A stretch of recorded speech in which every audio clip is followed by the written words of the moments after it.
Am I the a-hole for telling my dad that horse is dead when he asked if we could have a relationship? My mom and dad married young and had 6 latter step kids. The longest gap in ages between us is 27 months. My dad found a job that paid well, but he would be home for 2 weeks every 3 months or so. When he was home, he'd show some interest in us, but most times he'd be sleeping or watching TV.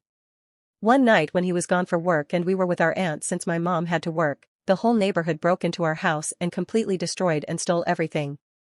When my mom took the cops to our neighbor's house, she pointed out every house that helped and said what they took because she wouldn't be the only one in trouble. After that, we went to our aunt's and my mom called my dad, told him what happened and asked him repeatedly to come home. He chose to stay at work.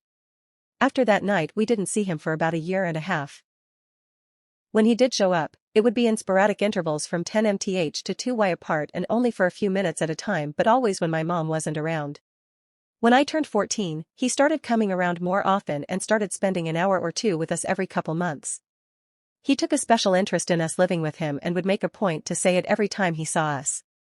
At 15 I moved in and everything went to downhill fast. He started mentally and verbally attacking my looks and my body. He'd talk about women often and how they should always submit no matter what. He would give me something only to take it back. He gave me an allowance but would be mad if I spent it. He got upset with me for not talking to him enough, but would give one-word responses when I tried to start a conversation. Then there was a situation where I found some pretty damning evidence of his mistreatment of my mom on his computer. I was a busy kid with little to no free time. I was in sports, after-school clubs, student council, theater, and prom/homecoming committee. When homecoming came around I asked if I could go. He agreed and was reminded almost every week of when it was.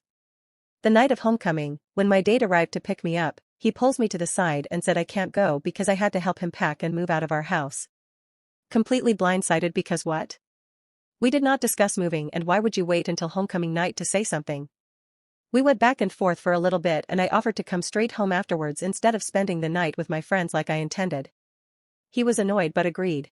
The dance was over at 9, I got home at 9:45. I was helping pack along with some cousins he invited over, but I guess I wasn't going fast enough. He started yelling and he ended up laying hands on me. I left immediately and called my aunt who came to get me.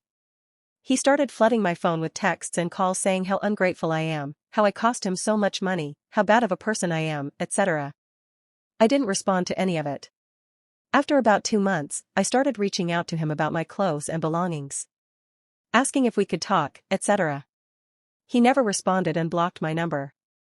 I went to his house a few months after that, but when he opened the door and saw it was me, he slammed the door in my face and started cussing at me through the door until I left. It has been almost 12 years since then. Onto a few weeks ago, I get a text from a random number calling me by name. Me, who is this? Him, it's your dad. Me, what do you want? Him. I want to see about me being your dad and you being my daughter. A wave of confusion, disbelief and finally rage washed over me all at once. I responded, that horse is dead. He waited a few minutes and replied, it's not dead, just on life support, but with some work, it can get better. I blocked him and called my mom. She said, that's still your dad. You need to let that hurt go and talk to him. Her response is what has me second-guessing the way I handled this situation and has me thinking that maybe I was a little too harsh. Maybe trying to explore a relationship with him is something I should do.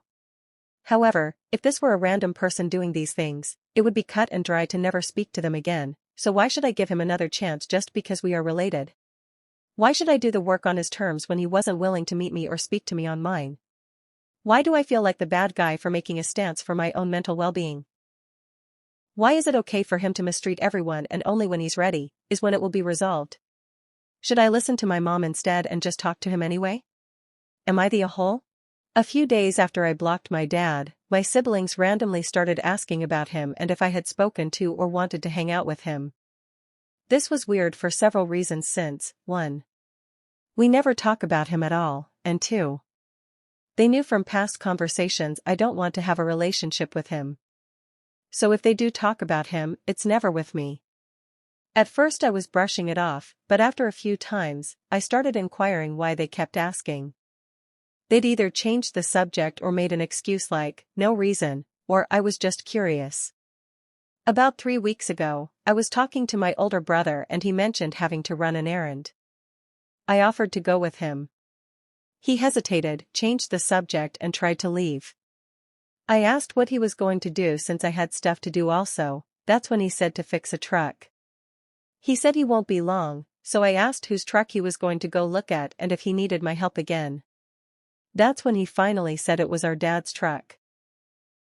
Confused, I asked how long he'd been talking to our dad for him to feel comfortable to go help him fix his truck.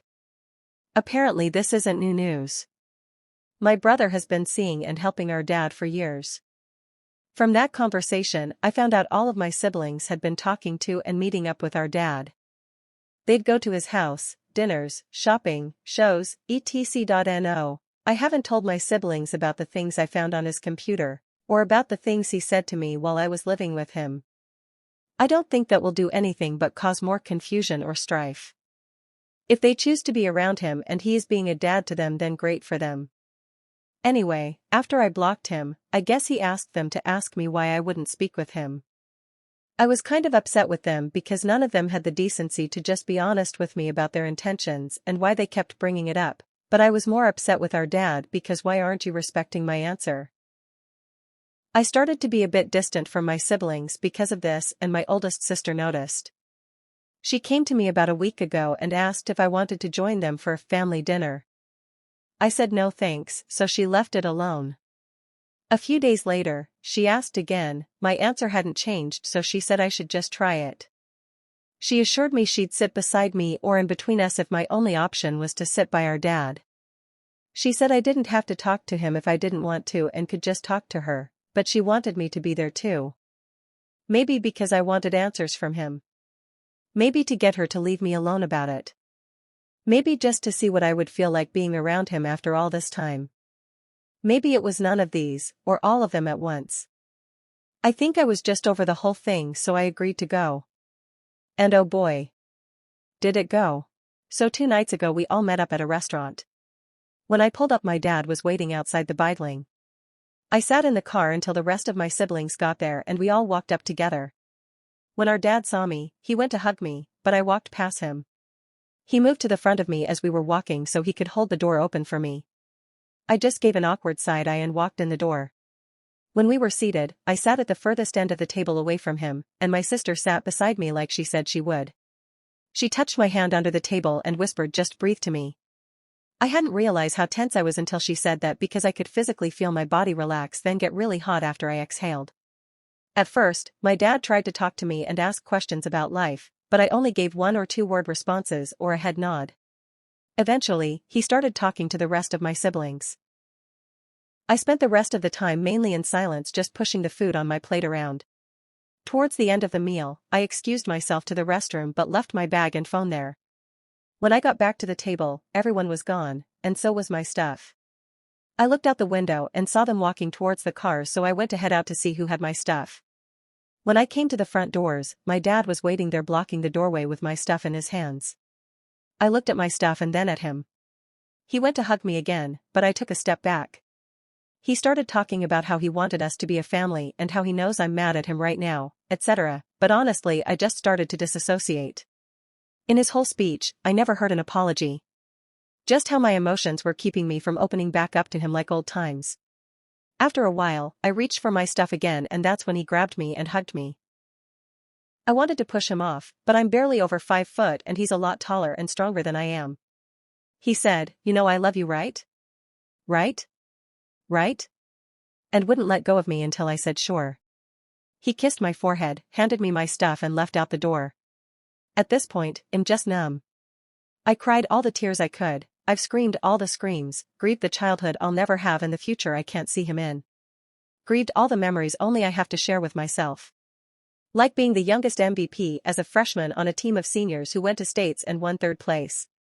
Like how I broke the school record 3 years in a row, or how whenever I was on stage during a play, I saw everyone's parent but my own. How I walked myself out on senior recognition night and waved to a crowd full of strangers alone. How I never got to go to a daddy/daughter anything, or how I could never call him up to talk about my day or boy trouble. How he won't be the one walking me down the aisle, or be a part of my children's life if or when I have them. This night solidified to me the hunger I had for him to show that he actually wanted me was gone. The anticipation of him saying, "Baby, I messed up, how can we fix it together," that never came. At the end of the day, he was still him. A smooth talker who only wants what he wants and nothing more. I've checked out with him and I don't think I'll be opening up this door again.